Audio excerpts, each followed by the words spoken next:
আসসালামু আলাইকুম। আজ আমি রান্না করব চিচিঙ্গি পোস্ত। কিভাবে রান্না করছি চলো দেখো।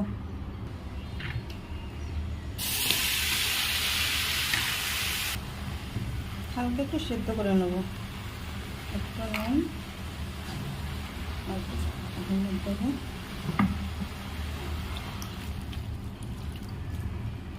সেদ্ধ করে নেব। চিচিঙ্গি সেদ্ধ হয়ে গেছে, হালকা একটু সেদ্ধ করে নিয়েছি। এদিকে তেল গরম হয়ে গেছে, তেলে পেঁয়াজ দিয়ে দেবো। পেঁয়াজের মধ্যে একটু নুন দেবো, একটু হালকা ভেজে নেব।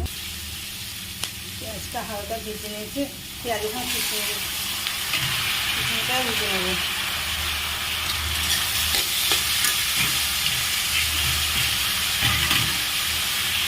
কটা কাঁচা লঙ্কা ভাজা ভাজা হয়ে গেছে, একটু চিনি দিয়ে দেবো।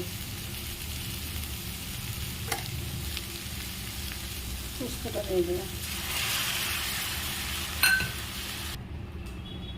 আমার চিচিঙ্গি পোস্ত কমপ্লিট। রান্নাটা কেমন লাগলো তোমরা বলবে।